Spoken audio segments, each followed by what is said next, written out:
Hello guys, আমরা সেই চলে এসেছি ভাইরাল জুসের দোকান যেটা উম্মে জামিলার আছে। আসসালামু আলাইকুম। ওয়ালাইকুম আসসালাম ওয়া রাহমাতুল্লাহি ওয়া বারাকাতুহু। তো এখানে কি কি জুস পাওয়া যায় দিদি?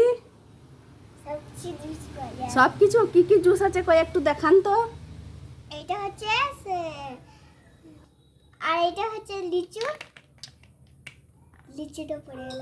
আর এটা হচ্ছে স্ট্রবেরি, আর এটা হচ্ছে আম। আর এখানে কি কি আছে? আর এটা হচ্ছে স্ট্রবেরি, হুম, আর এটা হচ্ছে অরেঞ্জ। আচ্ছা, তো আপনি কবে থেকে ব্যবসা করছেন? 4 দিন থেকে। তো আপনার কত করে ইনকাম হয়? 2 টাকা। 2 টাকা? হ্যাঁ, 2 টাকাই তো করি। আচ্ছা ঠিক আছে, তো আমাকে একটা অরেঞ্জ জুস দেন। অরেঞ্জ হুম। বড় না ছোট এতটুকু? আর ছোটই দেন, আমি গরিব মানুষ, বেশি পয়সা নেই আমার কাছে। হ্যাঁ হ্যাঁ, ওটাই দেন। তো দেখছেন আপনারা দর্শক, এখানে দিদি খুবই একটা গুরুত্বপূর্ণ কথা বললে আমাকে, যে আমি ছোট চাইছিলাম, আমি গরিব মানুষ, আমার কাছে বেশি পয়সা নাই, কিন্তু দিদি এতই ভালো যে না বললে যে না এখানে বড়টাই দিই। জুসের পছন্দ দেখা। তো দেখেন এখানে জুস তৈরি হয়ে আছে, এগুলো তৈরি করা আছে দিদি? হ্যাঁ হ্যাঁ। বাড়ি থেকে তৈরি করে নিয়ে আসেন? না, এইখান থেকে তৈরি করে নিয়ে আসি। আচ্ছা, এখানেই তৈরি করা হয়। হ্যাঁ, এখানে আচ্ছা, তো আপনারা যদি খাতে চান তাহলে দিদির ফোন নাম্বারটা নিয়ে নেবেন। ফোন নাম্বারটা বলে দেন দিদি, আর ঠিকানাটা বলে দেন আপনার।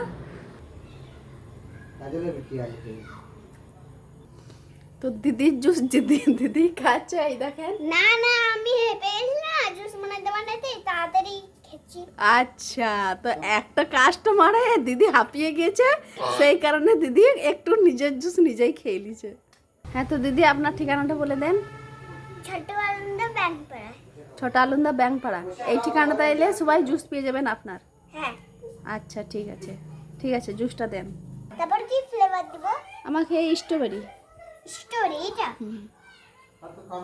রেভিশন দেবো তো? হ্যাঁ হ্যাঁ।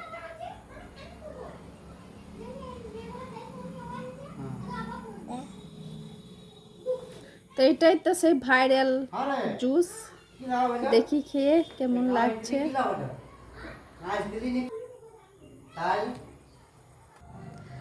তো এটা খেয়ে খুবই সুন্দর লাগলো। তো দিদি আজকে আমি বিদায় নিচ্ছি, আমি অন্যদিন আসবো। আর এই ভিডিও দেখে যারা আসবে, আমার যদি নাম করে, টাকা টাকাও লাগবে। এই যে টাকা টাকা। তো এনার দোকানে কেউ আসবেন না, কারণ এই জুস করে জুস খুই নিয়ে টাকা চাই শেষ গেলে। টাকা কি চাইবো? হ্যাঁ, টাকা কেন চাইবো? টাকা তো চাইলেন, এমনি করে টাকা টাকা। টাকা